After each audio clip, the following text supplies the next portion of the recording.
Hello everyone, welcome to CDS inspire journey.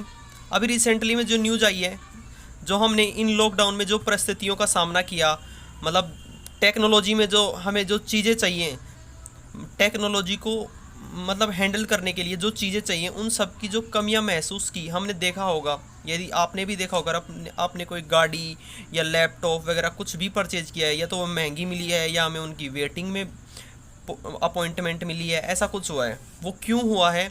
वो ये हुआ है क्योंकि लॉकडाउन के चलते सभी देशों में लॉकडाउन था। तो क्या हुआ, लॉकडाउन से वहाँ की जो फैक्ट्रियाँ थी वो बंद थी। जो सेमी कंडक्टर होता है, जो मतलब एक चिप होती है, वो उन चीज़ों को वो करती है, मतलब उन चीज़ों के लिए मास्टर की तरह काम करती है, वो मास्टर की तरह।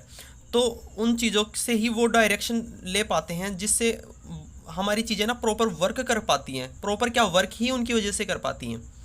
जो अभी अभी रिसेंटली में जो सेमीकंडक्टर की फैक्ट्री है, वो लगने वाली है गुजरात में। गुजरात में ये कंपनी लगेगी। ताइवान की एक कंपनी है फॉक्सॉन, आपने नाम तो सभी ने सुना ही होगा, फॉक्सॉन। और हमारे इंडिया की एक कंपनी है वेदांता। वेदांता, इन दोनों की पार्टनरशिप में ये कंपनी लगने वाली है। अब इस कंपनी में जो 100% पार्टनरशिप है, वो पार्टनरशिप इक्वली डिवाइड हो रही है। फॉक्सॉन का जो इसमें पार्टनरशिप में परसेंट है वो 60% है, और जो हमारे वेदांता है उनका 40% है। ये जानकारी वेदांता के जो CEO हैं उन्होंने दी है। वेदांता के जो CEO हैं उन्होंने बताया कि पहले ये कंपनी ना महाराष्ट्र में इस्टेब्लिश होने वाली थी। महाराष्ट्र में इस्टेब्लिश होने वाली, लेकिन ड्यू टू सम रीजंस यह कंपनी एक्सटेंड कर दी गई है गुजरात में। वेदांता के अभी जो CEO हैं वो अनिल अग्रवाल हैं। ये आपको करंट इशू में पूछ सकता है, वेदांता के CEO कौन है? अनिल अग्रवाल। अनिल अग्रवाल वेदांता के CEO हैं। उन्होंने ये बताया ये कंपनी क्या क्या बनाएगी। ये कंपनी एक तो यहाँ पे सेमीकंडक्टर बनाएगी, सेमीकंडक्टर बनाएगी और डिस्प्ले स्क्रीन बनाएगी।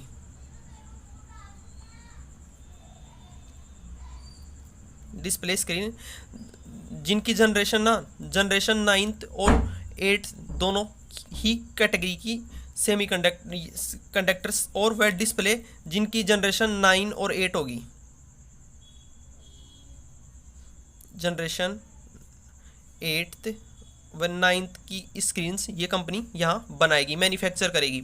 जो ये अनिल अग्रवाल हैं, इन्होंने ही बताया है, इनके CEO ने, जो लैपटॉप अभी हमें रिसेंटली में 1 लाख का पड़ रहा है ना, इस कंपनी के स्टेब्लिश के बाद में, या फिर ये कंपनी जब प्रॉपर रूप से वर्क करेगी इन इंडिया में, तो वो लैपटॉप हमें 40,000 रुपये का पड़ेगा। क्योंकि कुछ चीज़ें, मतलब कोई मेड इन इंडिया चीज़ें हैं, अगर वो चीज़ें जैसे सेमीकंडक्टर उसमें यूज हो रहा है, तो सेमीकंडक्टर जब बाहर से आएगा तो उसमें हमें कस्टम्स ड्यूटी वगैरह पे करने पड़ते हैं। इन सभी की वजह से वो चीज़ें ना हमारे इंडिया में 2 गुना रेट अपने आप ही पड़ जाती हैं उन चीज़ों की।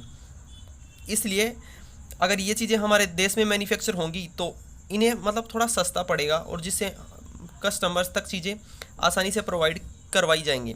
आप इन सब चीज़ों का प्रॉपर रूप से नोट्स बना सकते हैं अगर आप UPSC की प्रिपरेशन कर रहे हैं तो, और या फिर जैसे आप CDS NDN सब की कर रहे हैं तो भी आप प्रॉपर रूप से नोट्स बना सकते हैं। तो अभी एक ट्वीट किया है महाराष्ट्र में जो वो हैं राजव ठाकरे, उन्होंने कि ये कंपनी ना पहले महाराष्ट्र में इस्टेब्लिश होने वाली थी, ये अभी गुजरात में क्यों गई। फिर अभी मैं बताऊंगा गुजरात में क्यों गई। क्योंकि महाराष्ट्र की कंपनी ना, महाराष्ट्र की जो गवर्नमेंट थी, इस कंपनी को 1 यूनिट का बिजली का खर्च 1 रुपया लेने वाली थी, 1 रुपया लेने वाली थी। और क्या लाभ हुआ, क्या लाभ होता अगर ये महाराष्ट्र में स्टेब्लिश होती। क्योंकि अगर इस कंपनी से जो 1 साल में जो रेवेन्यू होने वाला है ना, वो 26,200 करोड़ रुपए है। 26,200 करोड़ रुपया प्लस 26,200 करोड़ रुपए, वह 1 लाख लोगों को रोजगार मिलेगा। तो फ़ायदेमंद है हमारी नेशन के लिए तो ये ऐसा सब कुछ।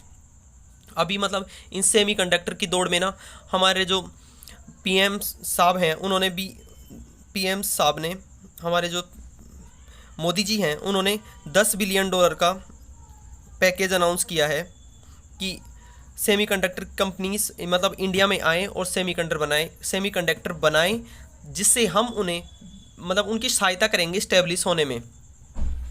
और यूएसए ने भी ऐसा कुछ किया है। चाइना मतलब सब्सिडी प्रोवाइड करता है, इसलिए तो वहाँ पे बहुत सारी सेमीकंडक्टर की कंपनियां हैं। ताइवान और चाइना में ही है सेमीकंडक्टर का वो प्रोडक्शन हब वही लोग ही हैं, क्योंकि वो लोग ना इन कंपनियों को ना सब्सिडियाँ प्रोवाइड करते हैं। अब सब्सिडियाँ प्रोवाइड करने की वजह से ही वहाँ जा पाती हैं ये कंपनियाँ, उन्हें अच्छी अच्छी फैसिलिटीज़ देंगी, ज़मीन ना सस्ते दाम पे लीज पे दिला देंगी, यानी रोज़गार में उन जो लोग होंगे वो थोड़े मतलब ज़्यादा कॉस्टली ना होकर थोड़े लो प्राइस में प्रोवाइड करवाएंगे लोगों को।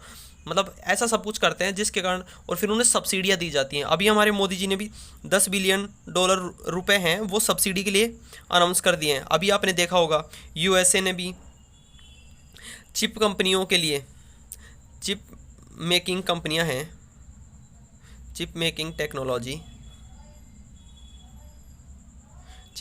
टेक्नोलॉजी में यूएसए ने भी अभी बहुत बड़ा बिल पेश किया था, $280 बिलियन। $280 बिलियन। हमने इतना तो नहीं किया, पर हमने थोड़ी तो शुरुआत की है ना $10 बिलियन से। यूएसए एक बड़ी इकोनॉमी है, बड़ा बूम है, तो उन्होंने उस हिसाब से अपने आप को पेश किया है। लेकिन हम भी धीरे धीरे वो करेंगे। चाइना भी कंपनियों की जो सब्सिडीज़ हैं उन्हें बढ़ा रहा है, ताकि वहाँ मतलब ज़्यादा से ज़्यादा कंपनियाँ रह सकें इस तरह से। अभी इन्हीं से कि हमें क्या फ़ायदा होने वाला है मैंने आपको वो भी बताया, कितने लोगों को रोज़गार जनरेट होगा वो भी बताया। और इस कंपनी के जो वो है ना टोटल अमाउंट होगा ना इस कंपनी को इस्टेब्लिश करने में, इस सेमीकंडक्टर कंपनी को इस्टेब्लिश करने में जो टोटल अमाउंट लगने वाला है ना, वो लगने वाला है 1 लाख करोड़,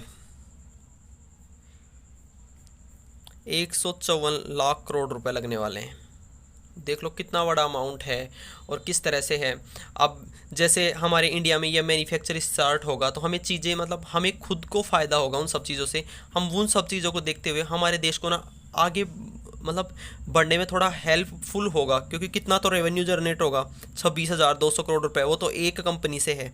अगर दूसरी कोई कंपनी आ पाएगी, और ये मुझे अच्छा भी लगा देखकर कि मतलब महाराष्ट्र में लगने वाली थी, फिर अब गुजरात में लगी, पहले महाराष्ट्र में लगने वाली थी, क्योंकि महाराष्ट्र की सरकार ने जो सुविधाएं दे रही थी उससे अच्छी सुविधाएं दी गुजरात सरकार ने। मुझे अच्छा लगा ये देखकर कि हमारे जो स्टेट है ना वो भी मतलब कंपटीशन देना चाह रहे हैं, मतलब कंपनियों को आगे बढ़ाना चाह रहे हैं। ये देखकर जैसे ही धीरे धीरे और कंपनियां आएंगी तो देश में आने वाली कंपनियों में जो अपने स्टेट है उनके बीच में कंपटीशन होगा, तो इस तरह से ना वो कंपनियां एक स्टेट में ना रहकर दूसरे में कैसे जाएं, मतलब एक दूसरे को बिजनेस को किस तरह से अपनी तरफ लाया जाए ये सोचेंगे ना। तो मिनिस्टर्स की मीटिंग होगी, उनका सॉल्यूशन निकाला जाएगा, किस तरह से मतलब कंपनियों को अपने स्टेट में इस्टेब्लिश किया जाए, ये सब सोचा जाएगा। तो उसके लिए ना मतलब प्रॉपर मीटिंग्स होंगी, ऐसा सब कुछ होगा, तो मतलब हमारे नेशन को थोड़ा बढ़ावा मिलेगा। और कहीं ना कहीं चाहे महाराष्ट्र में इस्टेब्लिश हो या फिर गुजरात में इस्टेब्लिश हो, कहीं ना कहीं तो हमारे देश को ही बूम मिल रहा है ना, वो ही आगे इंक्रीज़ हो रहा है ना, क्योंकि रेवेन्यू आएगा यहाँ से, जो CGST मिलेगा कहीं ना कहीं तो हमारे देश के लिए ही तो होगा ना वो। तो इसी तरह ना इन कंपनियों को हमें बढ़ावा देना चाहिए। उम्मीद करेंगे हम अगली बार PM मोदी जी इस बिल को बढ़ा के $50 बिलियन रुपए कर दें, क्योंकि इसी तरह से अगर ये मार्केटिंग अगर इंडिया में आता है ना तो हमारे देश में ना रोजगार की भी वो बढ़ेंगी, लोगों में स्किल्स इम्प्रूव होंगी, जिससे ना लोग छोटे छोटे काम करेंगे। जैसे आप चाइनीज़ लोगों को देखते होंगे, मतलब वो किसी भी तरह की कॉपियाँ तुरंत से प्रिपेयर कर देते हैं।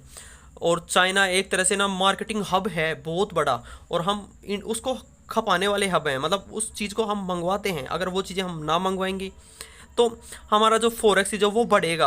अगर फॉरेक्स जो बढ़ेगा तो हम देश में इन्वेस्ट करेंगे तो हमारा देश बढ़ेगा, जिससे ना एक इक्वलिटी आएगी, देश के हर दर्जे के जो लोग हैं ना उनमें इक्वलिटी आएगी। और इसी को देखते हुए ना ये बहुत अच्छा स्टेप है हमारी गवर्नमेंट के द्वारा। तो उम्मीद करूँगा आपको अच्छा लगा हो ये वीडियो। जय हिंद, जय भारत।